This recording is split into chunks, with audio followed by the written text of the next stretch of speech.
2, 1.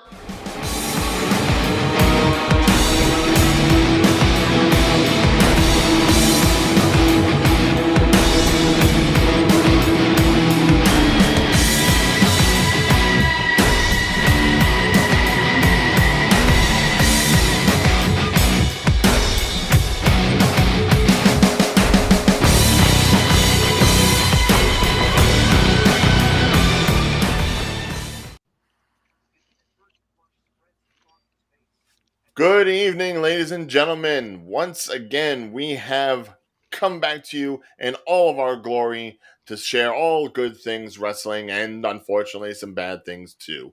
I am the real ordeal, Ryan O'Regan. Above me, as always, is the sniper, Kyle Krieger, who's busy chewing something rather than throwing up guns. There you go. What are you eating? Gum. Oh, okay, gum, fine. And Major Day. That's all I'm saying. Boosie. Thanks for making me laugh. Well, I was about to say, why are you praying? Are you praying that I'm not going to mess up your intro there? No, it's just that right now is a tough time for wrestling fans, to be honest with you. Today is a hard day. Yes, as you can see from my bootleg cosplay. Before we get into anything, which is our main topic about the Cassandro movie, and then later on with AEW Dynamite's Aftermath, and leading into All In London, we as a wrestling community did hear some very sad news earlier today about one of the great legends of wrestling, unfortunately passing away, and that would be the brutal redneck that he is. Mr. Terry Funk.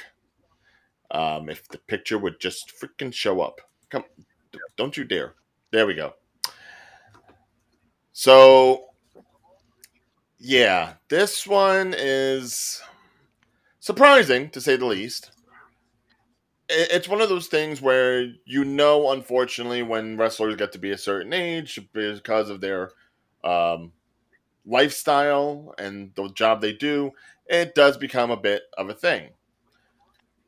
But usually when it comes to wrestlers of Terry Funk's ilk, people that deal with violence and such, and all the stuff that they've done in ECW and across the globe, and all the crimson masks they wear, you wonder, are they ever going to die? They almost seem immortal. Guys, your thoughts on Terry Funk's career in general? I'm gonna say like this. Kids growing up, I think part of the issue is the fact that we think we're immortal. And we think our childhood heroes are immortal. And when we hear somebody passing, it's like a hit in the gut, like real talk. It's like really like a hit in the gut, And Terry Funk was one of those people that we thought was going to live forever. Like we had people before him that passed that we thought was going to live forever, but the amount of abuse this guy been through, we would think he would live forever. He is one of those that you just that you never would expect to pass away. Yeah. With the amount of abuse the guy went through in his career, the iconic matches, like if you're a wrestling fan, you know the name Terry Funk. Yeah. And it's just, whether it be as Funk or Chainsaw Charlie or whatever he was known as, you knew him. You knew of him. Like, he was a mentor to so many of the wrestlers today. Mm-hmm. And like you could pick like a good 75% of them, and they will list Terry Funk as someone, as like an inspiration to them. Right. It's his legacy speaks for itself, and it's like you knew it's like it's gonna happen eventually. It's just you never expect it when it does. Right. Well, yeah, especially when it happens. Apparently, social media caught wind of it before we did. Um, Apparently, there was a tweet put out by former rival and, of course, best friend of his throughout the years, Ric Flair. Uh, it goes like this: In my entire life, I've never met a guy who worked harder. Terry Funk was a great wrestler, entertainer, unbelievably fearless, and a great friend. Rest in peace, my friend Terry Funk, knowing that no one will ever replace you in the world of professional wrestling. And to an extent, he's right. I mean, there are definitely been a lot of people who have indoctrinated themselves into the world of hardcore. Right. That's pretty much where Terry Funk made a lot of his fandom, especially in ECW when he was like pretty much the elder statesman of that brand. When you had all these younger guys like Tommy Dreamer and surprisingly Sabu, as old as he is, coming up and making their names known on that. Terry Funk was already a name before that, as far as like the kinds of stuff he used to do back in the day before hardcore became his life. And there's just so many images of him with like, cattle prods and barbed wire bats and blood soaking down. And it's rare that you ever see like a clean cut picture of the man because that's what Funk was. Funk was just hardcore indoctrination with like, those I want to get myself a Terry Funk shirt now. I really do because they've got some of the funniest lines on them. I definitely want one, and that's why I have it put as everyone's favorite violent redneck uncle because that's basically how he was. That was his charisma. I mean, after training with under Dory Funk and with his brother Dory Funk Jr., it was just like this whole you know country badass sort of thing. Especially when you had rivalries with like Jerry Lawler and Memphis and stuff like that. He was Southern wrestling personified, and it's rare that you see anything like that nowadays. I'd say probably the closest person you could say to Dory Funk would be John Moxley, and that's saying something considering you pretty much had Terry Funk giving him an endorsement back when he was in WWE under Dean Ambrose. I remember there was that little montage thing that they did for I guess some hardcore match that Ambrose was going into, and you had Funk bring him the chainsaw, which I don't think ever really got used in the match, but it was like significant in that sense.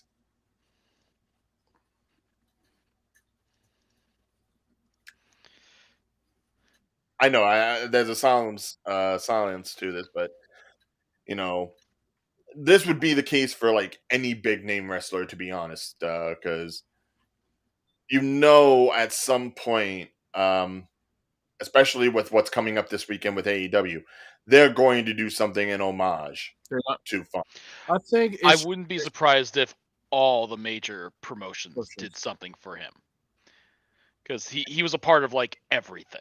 Yeah, It's great. It just and it's tradition. Like it Mhm. wasn't no ill will from WWE using him. It wasn't no ill will from WCW, ECW, AEW, All Elite. It wasn't no ill will. This guy was a legend. Like he is welcome to any brand. Mhm. You know, Basically, there's nothing that you could really say bad about him. He was one of those guys that even in the back rooms, um, no one really had beef with him, yeah. and I think it's because people realized, hey, this is a guy that'll shed blood for your company. Absolutely. You don't mess with that. You don't mess with that kind of loyalty You to knew what you're gonna get. the gimmick. You don't mess with that kind of like homage to what you've done and what you will do in the future. You let it go. It's kind of like Mick Foley in a way. And people that will go ahead and do more and sacrifice more than you ever Mm, could. You got to give that respect. right. Absolutely. And So he he lived and breathed the business. right, And 50 years roughly. and that's 50 years of doing anything is Right. incredible. But 50 years of basically putting his body on the line in pretty much every match is mind-boggling. Yeah, it's different when you have like a wrestler who's been doing it for that long, but they're kind of like they've had safe matches or they've had like just your typical stuff, and they've just been in the business. But Terry Funk is a guy that he's retired and then he's come back. He's retired and he's come back, and at least half of those retirements, he should have stayed retired. Let's be fair. He was doing this all the way into like what 2017, I think was his last match. Yeah. It's insane. I don't think anyone would have blamed us if like 20 years ago he stopped. Absolutely. Just for his health and safety, but nope. No, he just keeps He going. loved the business. He loved entertaining the fans. He loved putting his body on the line just to put the fans first. Yeah. So, Terry Funk, there will be no one else like you. The Funks have a long history in wrestling, and may it shine as red as the blood on your face.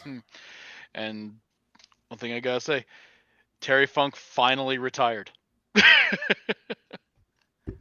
Too soon! Too soon! Bro, too soon, man. Kyle, too soon, man. Sniper. I know I'm calling you Sniper. Wait. Doesn't mean you got to kill him that quick. Well, that's his name. He's Sniper. That's his name. He's Sniper.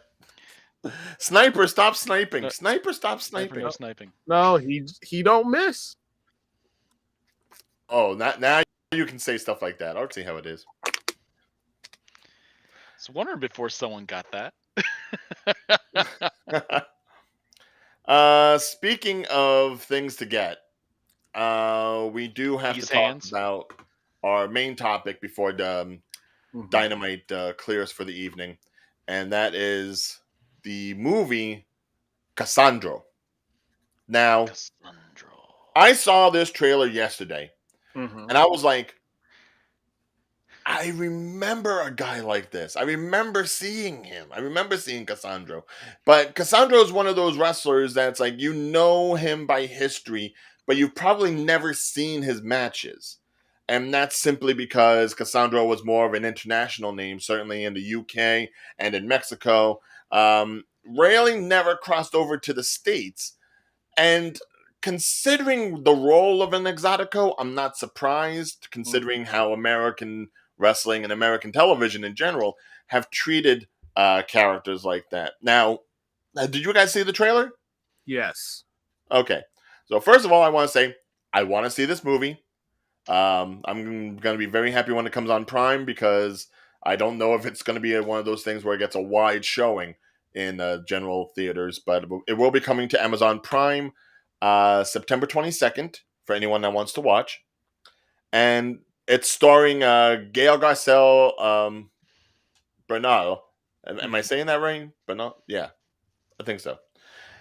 Who you might know from like other Prime things like Mozart and the Jungle. You might have just recently seen him on Werewolf by Night, that MCU one shot that they had last Halloween. Great actor. Definitely one of those ones that you probably don't hear people talk about much. And he is going to be playing the main title, Cassandro, who was just a regular old wrestler who didn't really make it big in Lucha Libre, who then decided to use his natural homosexuality to become an Exotico. Now, what an Exotico is, for those people who don't know, is basically just a play gay for pay sort of wrestler. You know, that's they dress very flamboyant, they put on makeup, they do effeminate things in order to piss off their competitor and the audience. And unfortunately, they usually lose because they're just downright put down as heels. But Cassandro switched that up.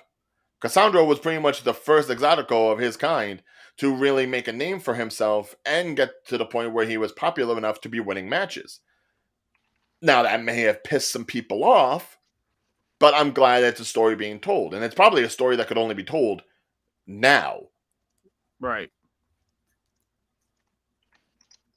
Guys, your thoughts?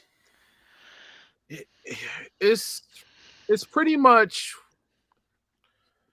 By the way, It's, that's what Cassandro really looks like. So a little bit thicker than Gal Garcia Bernal, but still, you get the idea. It's like here's a picture of the two of them together.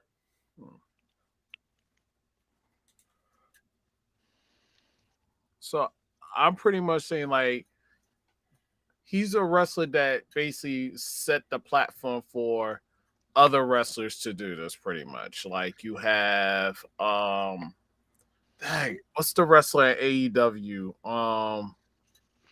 Sunny Kiss? Sunny Kiss. Right.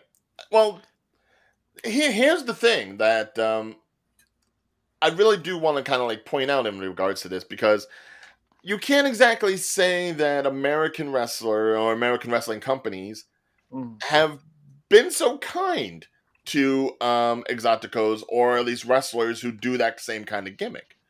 If anything, American wrestling has kind of perverted the nature of it. Right. Because it was technically frowned upon because of the fact that wrestling folks have been masculine. Oh, yeah. Strong. The Some may say very McMahon-minded. Correct.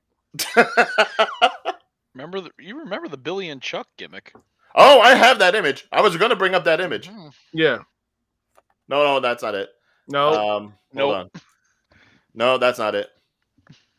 That's it. Yeah. There we go. Yeah, when you had Billy and Chuck with their manager Rico, who himself turned into an Exotico later on after he was done with 3-minute warning. They had them play off like they were in a relationship to the point where they were going to get married until Chuck was like, no, we don't want to do this. Rico put us up to it. I'm like, wow. We're really going with this. Yep. But yeah, that's the thing. It's like when you were a male wrestler and you were given, like, I hate to say it, a homosexual gimmick, you almost got touted around as a heel. You look at the Gorgeous George or Goldust. Even Goldust, yeah. Goldust, which I think I have his picture somewhere. Yeah, there it is. And Goldust was like super perverse, super feminine. Probably more so in his later years when he was like teaming up with like Luna, and he had like gimp outfits on and everything. That was like way too Attitude Era. The lingerie match with him. Yeah. It was bad. It was really bad. Although that's the funny thing with like AEW, they don't really play into that, and yet they have someone like Sunny Kiss. They have a wrestler like Nyla Rose, and they don't do that sort of stuff. They just actually play into they are comparable wrestlers. Right. And if someone wants to go ahead and use their sexuality for their own persona, like Sunny Kiss does, they're allowed to. Now, take, for example, someone else like Orlando Brown, I think it was. Or Orlando Jordan. It was Orlando Jordan. Yeah. This guy. Yeah. On TNA, they made him go ahead and just go completely by. Let me just zoom in here. Wearing this cross-the-line tape with two valets who he would make out with before each match. Of course. This was a gimmick that did not last long. It's one of the gimmicks that's featured on Botchamania and Wrestle Crap. Right. And it wasn't so much him. It was just that it wasn't well received. Right. Now, to be fair, you compare it to his work in WWE when he was working under John Bradshaw Layfield. And he was a U.S. champion, where he just pretty much seemed like he had like his little, boxer gimmick, and he was just like JBL's gopher or a handy boy, whatever you want to phrase him. But that's what he was. He was his left hand. Here, he's his left hand and his right hand. And the thing is, he is gay. So, for all intents and purposes, if this was something that he wanted to do, fine. But I almost feel like TNA came up with the gimmick to really like just push the envelope. Right. That's why they got crossing the line. Yeah, but it wasn't. Let me say something. It wasn't well received because I don't know if it was him making the decisions or TNA making the decisions. And sometimes we wish we had somebody like him so we could have the discussion, so we could get a clear understanding of who idea was to do something like this. And Right. couldn't they went a different direction in a way where it could have been respectable for him and his and the way he was going with it. If that's the best way, if that's a good way to put it. Well, yeah, because you look at like past Exoticos, like Mm-hmm. Adrian Adonis, and ironically, um, uh, Adrian Bandit, Adrian Street. Sorry. Mm. Both of them were pretty much Exoticos in America, and they were frowned upon, but they worked heel. That Mm-hmm. was the idea. That's why you did the gimmick in order to upset people. Right. Well, Ironically enough, if you were a female and you chose to go gay for a storyline or a gimmick, it was almost applauded.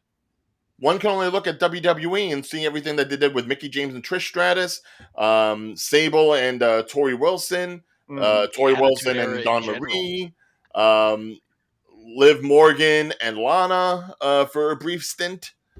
You know, even Eric Bischoff with his hot lesbian action that he did that one Monday night. Like, that sort of stuff is pushed upon the audience for glees or jeers.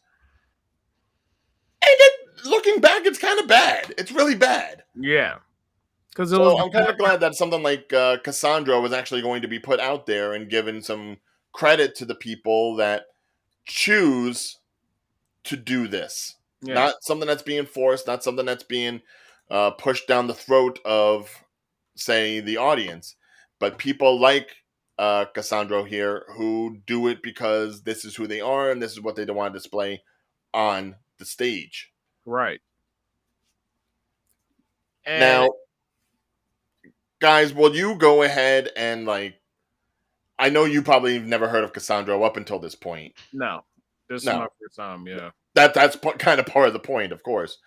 But considering who you have starring in the film, and I'd say the more shocking fact for probably a lot of people is you have someone like Bad Bunny, Yeah. who's going to be co-starring in the film as Cassandro's lover or love interest eventually. Hmm. So hopefully that means a lot of eyes get on it. But guys, what are your thoughts? Is this a movie that you'll be watching? And if so, is it a movie that you hope lives up to the hype, or you're just going to see it because it's wrestling? Because I feel like a lot of people will do that. They'll be like, "Oh, it's a wrestling movie. I'll go and watch it." No, because I'm not a person that'll just watch any wrestling movie. But this one looks interesting in a way where you're curious about this character for a person that never heard of this person. So it's more of a history lesson for me for those to get an understanding of the art of being LBGT in the wrestling organization and how it's received and accepted or wasn't accepted back in the time where Cassandro was wrestling. So this is more of a history lesson, more Okay. so than a wrestling film. It's more of it's like a combination of both, but more of history to get an idea of how things are. Right. People should understand that it's less like The Wrestler with Mickey Rourke, Yeah, and it really is more of like a biography. correct. Kyle, your thoughts? Honestly, I'm in a similar spot as Davion there. It's like I'm not gonna watch a movie just because it's wrestling. But Although we do know people that will do that, oh, Yeah, absolutely, totally. and that's how you get movies like Ready to Rumble. exactly. So it's like The movie definitely seems interesting. It's as it. I just wonder like what direction the movie's going to be going. Right. So it's like, will it be? Will they play it? Will they play it true to the cuff? Will they try to dramatize certain aspects of it?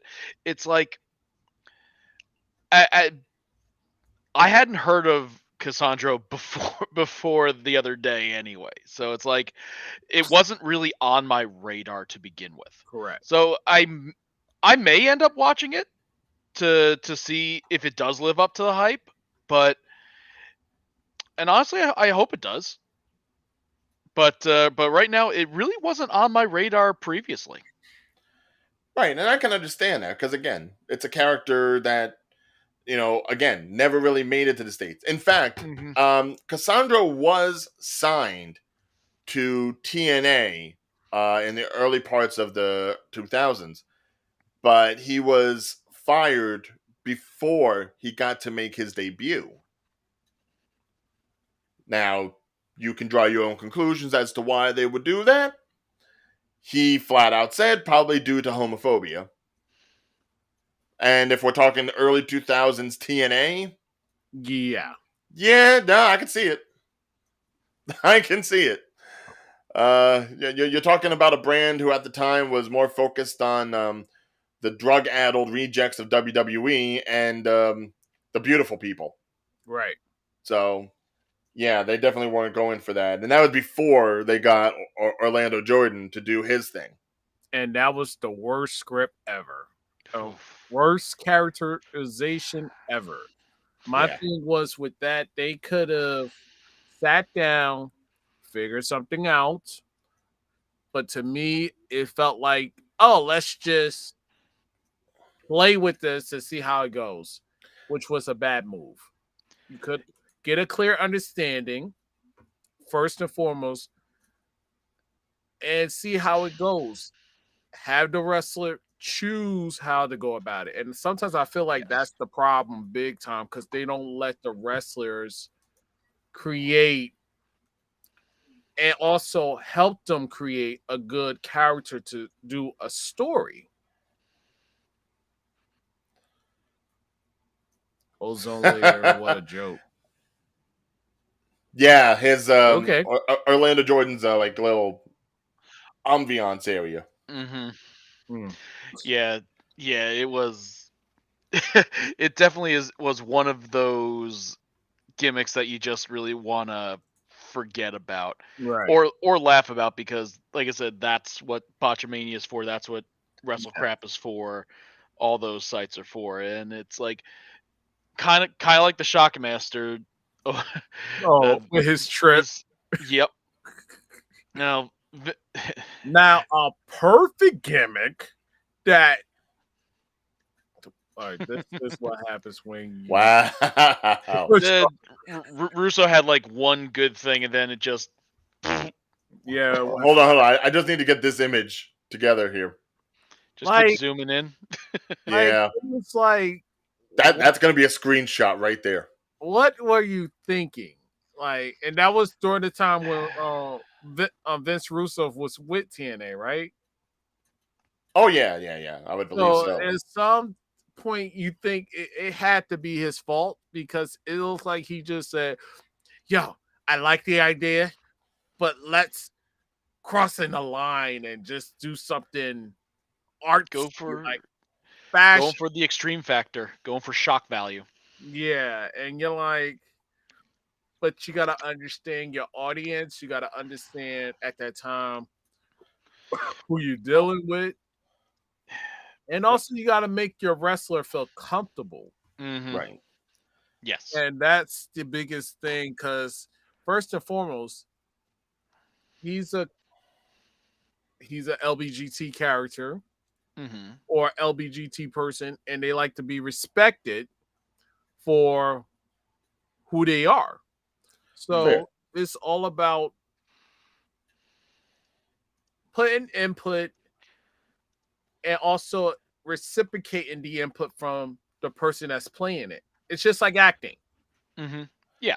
You have it's like it needs to be done well. Like Right. it needs to be booked well. It needs to be done well, and it never has been in the U.S. Right. Because Like it's like as we mentioned, it's like we got well, it's like we as you mentioned, they've always been played as heels. It's like, and it's always been like Dino Bravo, Gold Dust, it the Billy and well, Chuck. It's like wait. that. It's like it always feels off. Now I will say this: the only thing WWE had correct, and they did him right, but he just had some messed up issues, was Velveteen Dream. Yes, Fair. they Yes, did. the characterization of Velveteen Dream was probably the first time outside of maybe Sunny Kiss, even though Sunny Kiss doesn't get enough airtime, Yeah. where you actually saw that a feminine flamboyance played up almost to the point of like, diva-ness. Mm-hmm. And it worked. He had Right. kind of like a Prince sort of appeal. Yeah, And I and think that's what really worked That's for him. basically what he was doing. Yeah. He was being Prince. which was a smart move. Absolutely. Because how many people like Prince? How many people thought Prince was? I mean, he did what he did with all the see-through and the sequins and everything, but he was laying pipe. Like, Prince was that dude. Yes, but people, That's why Dave Chappelle made, like, that whole thing about him. Blouses. Shirts versus blouses, yes. All right, Prince was just that guy. Right. His performance during Super Bowl, he was just that guy. So if you're gonna do anything, you see what works and you go with it. right. Mm-hmm. Unfortunately, it was tied to a person who maybe did some questionable things and who is pretty much outed in the industry. But I would not be against the gimmick coming back. As a matter of fact, before we get into Dynamite, just real quick, would you, since Cassandro is still working to this day on the independent circuit, would you want to see him, after the movie has come out, make an American debut? Yes, and I will probably say, probably as a manager. If I could see that. I could see that. yeah, because maybe I could see this as Sunny Kiss manager. Well, it doesn't necessarily need to be Sunny Kiss. No, I'd say it there were doesn't just as many. necessarily have to be, or it could be what's her name? Crap. From team. Who? Who? Who? Who? Who? Who? Besides Vicky, we could have Cassandro as Nia Rose's manager. Okay, I could see That that. could work. I wouldn't necessarily say pigeonhole it to somebody who is in the LGBTQ community, because Cassandro is very prominent in Lucha Libre. Right. Mm-hmm. You could easily have them work with somebody like Death Triangle if you really wanted to. Imagine Penta and Rey Fenix with Cassandro in a managerial role, and every just so often he does like some slash stuff, like maybe slap somebody's butt when they're on the turnbuckle. And just that wasn't me. No. I mean, because here's the thing: AEW is probably the only place I could think of where Cassandro would really work in America. It could. And as of late, but it needs to be done right. It needs to be done right. Yeah. Yeah. Well, that's the thing. As of late, they've really bolstered their luchador, signings with Vikingo, with Matador, Bandito. You have these big lucha names coming over to the brand. So why not use that to usher in a Cassandro? I think AEW is going to welcome Cassandro. Regardless. I would hope so. I really would. Welcome. Yeah, they at least try to welcome everyone unless they say anything bad about CM Punk, I guess. But yeah, dude, with as much drama as CM Punk causes, I think Cassandro would be like an avid fan, because Cassandro's been there and done that when it comes to like making controversy, making people feel uncomfortable, and yet still putting on a damn good show. So Yeah. I feel like there's some synergy there. I do. So I pretty much can't wait for the film, and I will probably critique it. Oh I wow! was Oh, gonna say you God. missed it. I was gonna say you Where missed were it. you last week? Yeah, I was gonna say you missed the discussion last week. Really, Riley? Really? Really? But all right, so Cassandro, again, coming out in theaters on September 15th, hitting Amazon Prime a week later on the 22nd. Go ahead, check it out. Once you see it, let us know what your thoughts on the movie are. I will certainly be checking it out. Certainly, I hope Day and Kyle will be doing so as well. But we do have to get to Dynamite. Yes. It is still going on. Crater Fest, as it were. It is still going on right Yep. now. Really, got what's the big match at the moment? Right now, you got the Hardys against Aussie Open.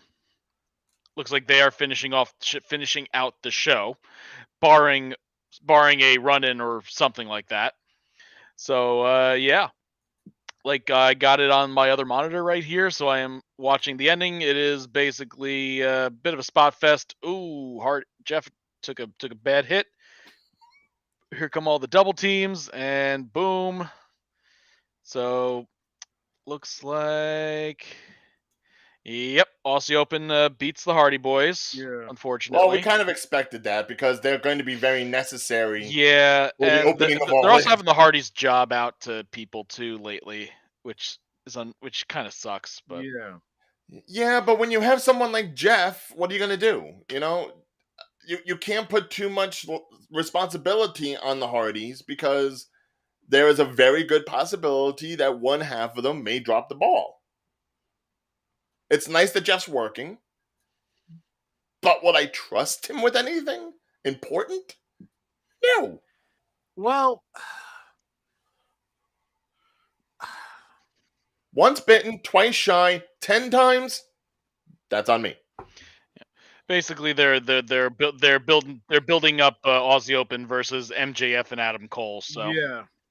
so yeah, you knew they were gonna win, unfortunately, or there'd be some sort of interference or shenanigans. But nope, they beat the Hardys clean to end the show. Right, and it was a pretty good show as far as things going on for Oh yeah, All In. Ruby 'Cause- Soho actually got a win. Yeah. Yeah, it's good for her. Very happy about that. And yep, closing out the show, they got MJF and Adam Cole, baby, Yeah, see, popping Jeff in. knows what I'm talking about. So yep, they are still going. Yeah, like I said, show's still going, so can't really do the recap until the show is over.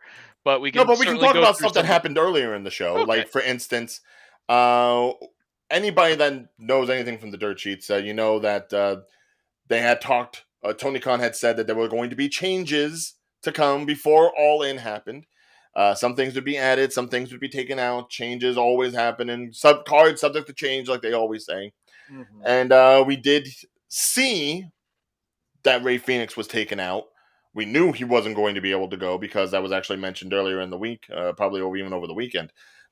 Nothing major like what's going on with Cash Wheeler, but I think it was due to visa issues.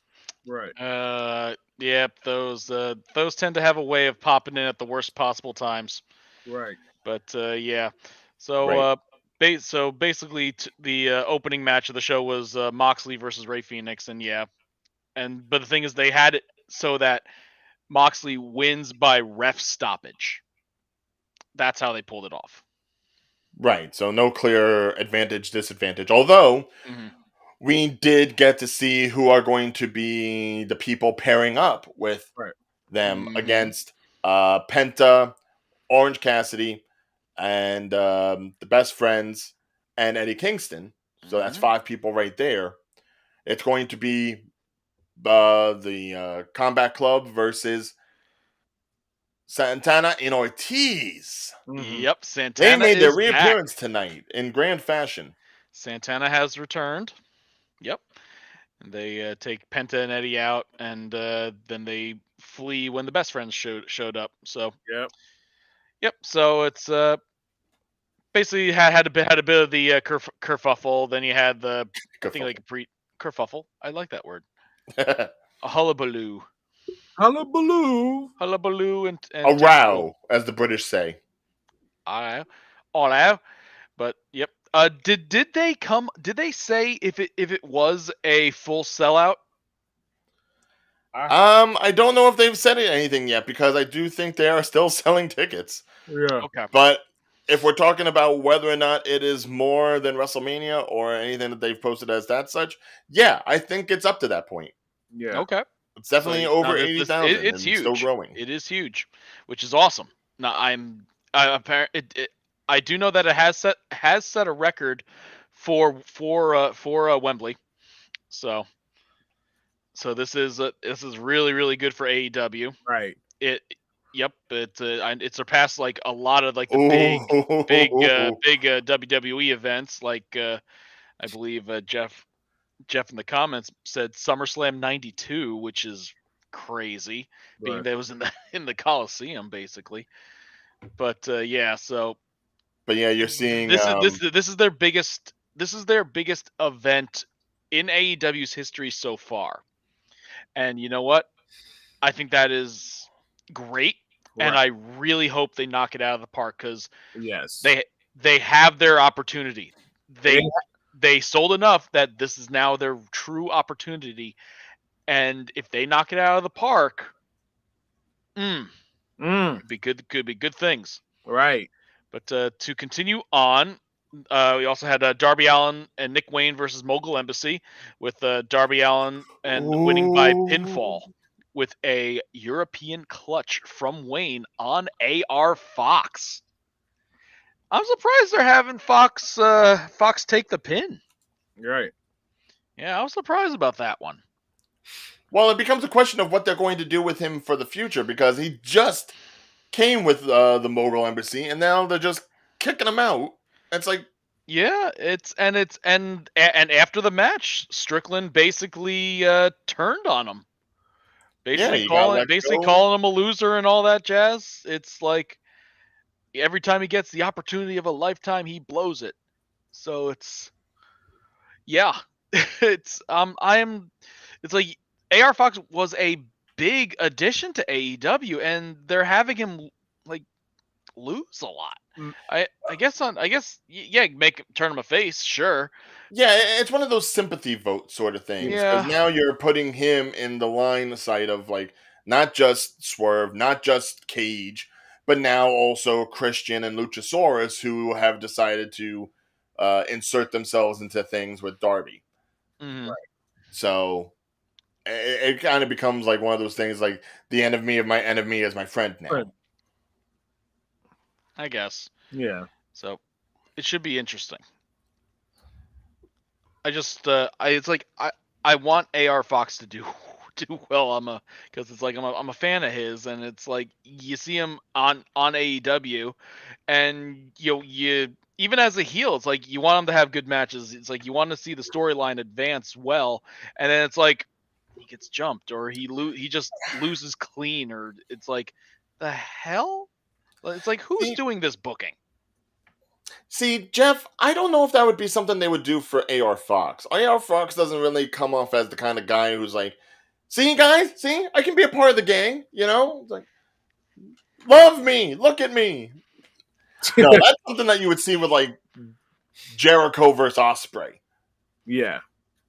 I think you'd see something like that with like maybe Sammy Guevara coming in and doing like help and whether or not he gets acknowledged, that'll be a different story because that I wasn't hot on Jericho versus Osprey to begin with, but after tonight with their little tete-a-tete and Jericho slapping the taste out of Will Osprey's mouth, like I felt that. I'm good with it now. Mm-hmm. Because you know what? It's like you're disrespecting a veteran and you're acting like you're God's chosen one to the wrestling organization. And it's like, okay, remember, you're still new to America and you just got here. But is he And, glorious? and you haven't faced the epitome of AEW or WWE. So, Will, chill out. Though, to Yeah. be fair, he's had a lot of good accolades lately. He did Yeah, mention, you can beating have. Okada, being Omega, and now to beat someone like Jericho, who does have that worldwide appeal, not just in the States, but especially after his run in New Japan. He's one of those guys who's on the international radar. Yeah, Mm-hmm. now Absolutely. it's good calling out Jericho, but you got to do it with respect, and the respect is not there. I'm sorry, hold Yes on. and no. No. It depends on the version of Jericho that's there. Mhm. Yeah, It it's it's like it's it's the like dealing with if mental it's crisis. yeah, if it's the Jericho that we have right now, you don't need to throw respect at that because that's part of the character. Right. If it was like say like some like Jericho after he like retires and then pops back to like a year 2030 or something like that, and it's then you do like you could do the respect angle because that's what the character calls for. If it was Jericho still using the light up jacket, then you respect. You respect the No, jacket. no, no, You no, respect the jacket. no, Yes. no, no. Why do I have a feeling it's going to be the painkiller Jericho coming at Wembley Stadium? What, emo Jericho? Is that what you mean? Yes. I can see that. Yeah, Yeah, basically. it did start with Lawler and Kaufman. That's absolutely correct. Yeah. It's a matter of respecting the business, respecting the brand, Mhm. respecting the name. But It's like Jericho is one of those people that Yeah. you just saw all the people that were a part of his appreciation society walk out on him. So why are you going to respect him when the people who are supposed Mhm. to appreciate him don't Exactly. even appreciate him anymore? It doesn't call for it with the character at this current time. Right. No. If it was if the character was more like a realistic, I guess, character, then yeah, you do like the respect angle of the new guy versus the aged grizzled veteran, etc., etc. But no, not with this current form of Jericho. No, you will turn up the disrespect just because it makes for better storytelling. Well, here's the thing, though. We also did learn today that Fozzy will be playing Judas live at Wembley Stadium. That'll be cool. So, I mean, Well, if that's going to be you Chris's mean entrance and he's coming in all Fozzy it up, which version of Jericho are we going to get? I was gonna say it's like what you should be. It should be the multiverse of Matt Hardy versus the multiverse of Jericho. No, no. Painkiller. Just Painkiller. different personas each match. Painkiller. Painkiller. They could literally throw him into the lake of reincarnation, and he'll pop up as a different character each time, and it will be glorious. Painkiller. Painkiller. Painkiller. Painkiller. No, he comes. No, you know, no, he's coming back since Fozzie's playing. He's going to come out as Fozzie Bear. Waka Dude, waka, come bitch. on. Can you take it? Stop. Can you delete him, please? Delete. Delete. I'm saying he's gonna come out as Painkiller. It makes more sense. Oh, by the way, speaking of people who have come back, Billy Gunn came back, baby. He did. Good. Billy Day, Gunn do it. Gunn is alive. Do it, Day. Do it. Sesame Daddy O. There you go. All right. Yeah, so it's going to be the Acclaimed and Billy Gunn one last time, possibly, against the House of Black. Retirement match. Well, But okay, we already knew that whole Billy Gunn putting the boots off Yeah. in the ring. We knew that was storyline. Mhm. Could you possibly conceive this match being the last one for Billy Gunn, considering it's going to be at All In? For AEW, perhaps, because it, as mentioned before, it is a record-breaking crowd. That this would be a moment that could work for that. That would have that meaning. That would have that weight. That would have the gravitas to it, rather than just say on a random episode of Dynamite. right. So having him like leave the boots in the ring after All Out, after the historic crowd, That could work. That absolutely could work. And you know what? It'll actually feel like it means something. Right. Basically, either way you go with it, it's a win-win for Billy Gunn, because Yes. if he does lose the match with the Acclaimed in Wembley, and you decide that's where you want to go out, there isn't going to be a retirement more significant unless it's like Ric Flair being taken out by Shawn Michaels at WrestleMania. And Billy Gunn don't got that. So it's like But he is a well-known name in the business, but he is not like Ric Flair, Shawn Michaels level. Right. So it right, would be but if you were going to do it at yes. any time, This is one of them. you do it with most eyes on you. Yes. No one else will have Absolutely. that claim. Absolutely. So it's like you want to do it at like an event like this, or like you would want to do it at like a SummerSlam, or you want to do it at a WrestleMania. You want to do it on a big time show, as you said, with all the eyes on you. Even if it's not a main event match, it's still a major event. Right. Now, So on the reverse of it, if they happen to win, they become the Trios champions they do. on what is the biggest stage of all time. So And that's probably going to not just elevate the Acclaimed, it's not just going to elevate Billy Gunn, it's also going to elevate the Trios titles, which, let's face it, mm-hmm. are probably one of the titles in AEW that doesn't get enough light shined upon it. Right. It does not. No, absolutely right. So we need to put some respect in that title. We do. And this adds to the gravitas of it.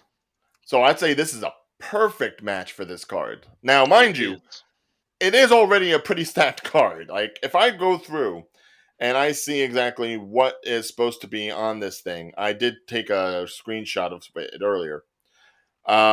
So you have MJF and Adam Cole opening and Baby! closing the night.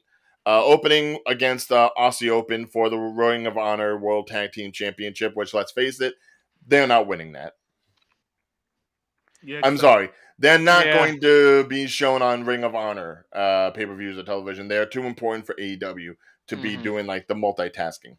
Yeah, Yes. I'm gonna say they're gonna do it in a way that they still look good for the later match. Like, I really think it's gonna be Roderick Strong and the other team gonna interfere. Right. Which we didn't see tonight, and we already saw that there was like tensions brewing between Little the two friction. men, especially at the close of Dynamite when Yes. you had like that missed kick. MJF checking on his brass knuckles from William Regal in his pocket, you know. Yep. He's set, he's ready, but they still went ahead and hugged it out. Yes, they did. So they're playing with the emotions to close. Yes, they played with the emotions to close out the show, which we never really were able to get into yet. So, but yeah, so overall it was a good match.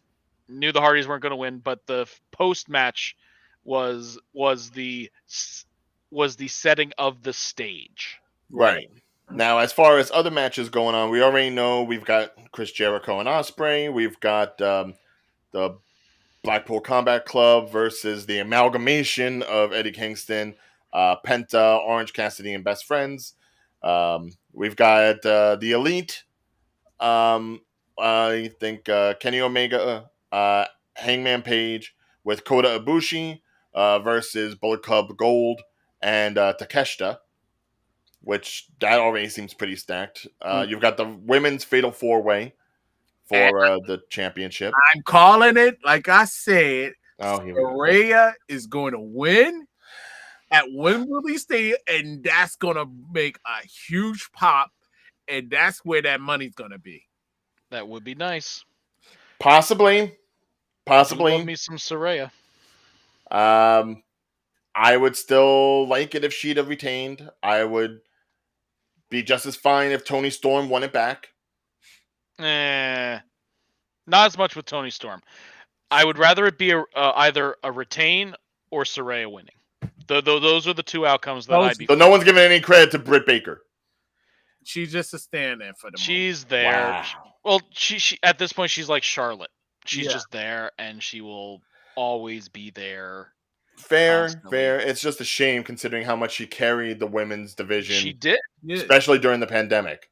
Yes. Yes, No, she and did. we're not knocking any credit for her for that. It's just the fact that this She's is a always very there. important stage for Soraya. Mm-hmm. Fair. This is the opportunity of a lifetime to basically be in Mhm. her home country, winning the title. As her return, Yeah, essentially. exactly. So it's Right. like she's been out of the ring for a while. And for her to win, That would be the way to get her to return. Absolutely. Understood. And being Understood. that AEW isn't WWE and their whole constant if you're in your hometown you're going to lose mentality, it could go either way. yeah. But I really feel she's going to win this one. This is putting some respect back in her name, her legacy, her family, to do something across the pond where her hometown is, and then win it. In it to win it. Yeah. I, And I get it. I get it. It's just my thoughts on Soraya. I love her dearly, but she is more injury prone than any of the other people. So She it's like, is. she is, But but do you think it will be like a last hurrah then? exactly. I mean, if Soraya ends up retiring at AEW All In, I mean, that sounds like a I better wouldn't say story than her winning retiring the at belt. AEW, but basically starting the retirement tour. Okay. Yeah. Okay. I could see it in that sense as well. Yep. Try to milk it for a little bit longer. We Exactly. still got Get All Out in 2 weeks Mhm. after this. To Exactly. really just go ahead and try to progress things. Yes. Speaking of progression, there's also FTR versus the Young Bucks for the AEW Yep. World Championship, Tag Team Championships. I think CM Punk versus Samoa Joe, which was solidified this past weekend for the real World Championship. That's actually what they're calling it. The real World Championship. I want Samoa Joe to win. Pure and simple. CM Punk, put some respect in his name. Don't get me wrong. I like CM Punk. What'd you say, Kyle? I like Samoa Joe What'd you say, more. Kyle? Get that whatever the hell that thing is away. You don't even have pupils, for God's sakes. Tell me when I'm telling lies. You are lies. Nothing but lies. In fact, you aren't even real. You're just a figurine. He is real. In our hearts. Real. But no, I am hoping for Samoa Joe to take the win on this one because I am a big Samoa Joe fan, of course. So, and I do love what he did in the Twisted Metal series. Yes. So it's like, and like Samoa Joe could literally just he has the most disinterest. He's like more disinterested in the match than Orange Cassidy is, and he still looks like he will just destroy you. Joe I love that character. You. Joe's gonna kill you. But Now, I'm a Punk fan. The only other thing I know of match-wise is obviously what we saw with Darby Allin, and I don't know what that match is going to be right now. Is it going to be Christian and Swerve, or is it going to be Swerve and Brian Cage? I thought it was gonna be like, yeah, I'm not sure where they're going with it. That's the thing. yeah. Well, with the And whole as AR far as I with can the whole tell- AR Fox thing, it really depends on how that plays out first. Because if it plays out with AR Fox still staying with them, then Fox will be with Strickland rather than Christian, and then Christian will be with Cage. Right, but it's Christian also one of Cage those and things Brian where I Gage. don't know what they're doing. They're not. No one's Christian saying Brian anything Cage. about what they're doing. Yeah, Tell me. it's that match kind of feels like a filler match. Or it could be for the bathroom break on the card. Wait, what titles do is it Luchasaurus that got the title or Christian Cage? It is Luchasaurus. That's why everyone says it's the self-proclaimed Yeah. TNT champion. Because Christian's basically saying, oh, he carries it around like he has it. But it's Luchasaurus that's the one that does all the heavy work. Right. Which is pretty much his entire character, even with Jungle Boy. So his character has not changed. No. Just as alliances do. Yeah. So, So then but that's what I'm saying. Like, I Yeah. don't know if Christian is a part of the match, or if Luchasaurus is a part of the match, or if Brian Cage is a part of the match. I just don't know who's taking over for AR Fox. That's what I'm saying. mhm. And does this mean AR Fox is now going to try to team up with Darby? I don't know. Could be interesting. Yeah, and that's the thing. Out of all that we got tonight, all of the questions are really leading on this particular match more so than any of the other ones. I think all the other ones, it's pretty set forward what's going to be going down this coming Sunday. It kind of feels like they're just that they're just scrambling everything up just to see if anything sticks for the future. It's like it literally is like the kind of like what WWE does with the draft every so often. It just scrambles everyone up and just so they can get new storylines out of it. Yeah. So yeah, I haven't really been too invested inside their storyline right now. Because it's like I see it as a scramble. So, but yeah, Understood. yeah. But so I do got the question for you. So, are we going to be doing like our picks, quick picks for All In? I think we should. I don't know, And let's because keep as track of of right it this now, time. we don't even have a solidified card. Oh, okay. So We got most of the card. yeah. We have most Well, of the card, yes. So- But we and- also do And they have... can't really change anything before then. Right, but here's the thing. There We aren't have any more shows. Rampage coming up on Friday, and we still have Collision on Saturday. We still have 2 AEW shows before the main event. Yeah, So anything could be changed. We already heard it from Tony Khan. Things will be added, things will be subtracted. We've already seen that tonight. They added fine Santino, they added Ortiz. with what they have right now. If they change the card up, we'll count that one as a wash. I think we wait until after Saturday night. If we want to go ahead and post our picks, we do it not on the show here. We do it legitimately, black and white, clear as crystal. We on need it paper. live. We need it live, bro. Live. Well, do you know a place where we're going to be able to watch it live? No, that's what I'm saying. We need to do our picks right now, live in what we have with the current card. If it changes, that match gets counted as a no contest. Right. Or you could even pick if it's going to get changed. See how your inner Nostradamus is working. Okay. My inner Nostradamus is hungry, if nothing else. All right, I want to go eat my dinner. Yeah, mine's hungover, so that's not the point. Now I will say this. And hopped up on really cold medicine.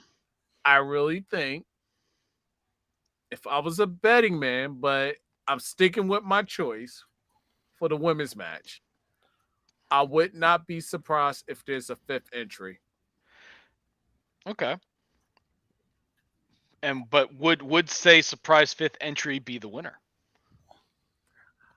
I'm not putting my money on that one. I think it's just going to be the shock value. Mm-hmm. Okay. Well, now, the 5th entry, I will say, is either between... Oh, God, what's her name? Darn it! Monet. I can see you really put a lot of thought into this. I did, but no, not Monet. Oh, not Mercedes Monet. But that will be my second choice. But my first choice would be... So how much partial credit are you getting for like your 5th See, choice? this is what I'm saying. We just have to put it on paper and post it online. No. I'm just putting it out there, but I really Makes for think... good TV. Yeah. That's good shit. Who was the reigning TNT champion? Oh, Jade Cargill. I really think she will be the surprise 5th. Like, they'll probably make a surprise person. See, I wasn't even thinking Cargill. I was that she was the TBS champion. You know, it's going to turn into a 6-woman match. Or it could be a 6-woman.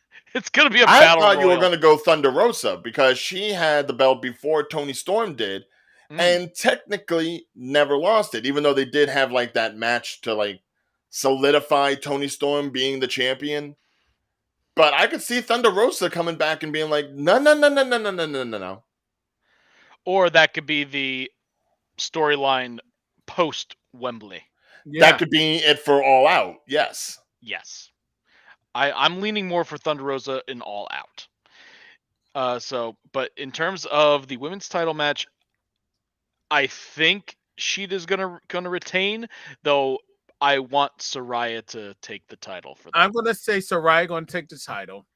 I'm calling it. Saraya's taking the title. Okay. And Thunder Are we Rosa. writing this down? I mean, I would assume Day has to because he was forgetting names before. So Whether I'm right or wrong, I'll take the L. right But or right? It's recorded, so it It's doesn't. recorded. There we go. Close enough. We'll have Scott cut. Yeah, yes. Scott, you're going to have to scrub through 30 minutes while we give all of our picks. So this way you know all of our No, we're not going to do that to Scott. No. All right. No. No. You want to pick on this one match considering our affinity for the women involved? Absolutely fine. Go ahead. Do that. I am saying we wait until Sunday. Once Saturday is over, we put up our picks prior to the event and we settle it that way. Okay. And people can go ahead and they can comment on what we've chosen and they can give their own list. As a matter of fact, folks, if you want to do that, definitely go ahead. Make sure that you're following Stream Punk Entertainment on all social media forums, whether it be Instagram, Facebook. Do we have a Snapchat yet? We should get a Snapchat. I know we got a TikTok, but we should get a Snapchat. And go ahead and let us know your picks for AEW All in London. As The we TikTok will be is giving just Ryan doing the floss dance the entire time. No. I refuse. I don't even floss my teeth. You're going to think I'm going to floss my body. Hell no. Okay, and that note, ladies and gentlemen, we're about to end. No. I'm not done. I'm not done. Don't be trying to bogart the return of all this going on. No. Plus, Dr. Teeth. no, hey, I loved Muppets Mayhem, man. That is a great show. But outside of all things wrestling, I do also just want to go ahead and draw attention to the little QR code over here in the corner right next to Davion. That is pretty much leading to Stream Punk Entertainment's first big promotional thing that we're doing as far as MMA sports is concerned. Right here on Stream Punk Combat, we are offering ticketing to Danger Zone, which is a whole night of MMA fighting going down September 23rd at 7 p.m. If you go to that QR code, they point to the QR code. Thank you. If you go to that QR code and scan that, that will allow you early access to the ticketing, so you can go ahead and get a discount on that. Otherwise, it'll be $10 on the day of. And so if you are a MMA fan, which if you're watching us on Stream Punk Combat, you more likely are. Go ahead, check out what they're going to do over there. Brought to you by Moment. Go ahead, get your ticket for Danger Zone, and we will more than likely be joining you there because we are this channel and we have a responsibility. Exactly. Provided there isn't wrestling happening on that Sunday, we will be there. We'll wrestle with our opinions. How about that? Yes. Not with regret. That's a whole different channel. So remember, it's Danger Zone. It's a full night of MMA matches brought to you in part for just $10, ladies and gentlemen. $10. He is so reading that off the scroll on the bottom. I hate you, Ryan. 10. As I pull back the curtain. No. You don't say $10. You say $9.99. All right. WWE taught us how to do this. Well, the thing is, we are not WWE, are we? Exactly. So we charge them an extra cent? What are you, mad? We are a perfect 10. 10. Oh, this is why you shouldn't give some fans microphones. Hey, Ryan. Yes. 10. All right. On that note, again, we will be posting our picks. Do go ahead, comment your picks below in the comment section of this video or at Stream Punk Entertainment's Facebook channel or wherever else you can find us. Let us know what you're going to be watching. Let us know who you like. For Kyle, for Davion, and for myself, it's going to be a long weekend of wrestling. We are Jabronis United. Stay humble.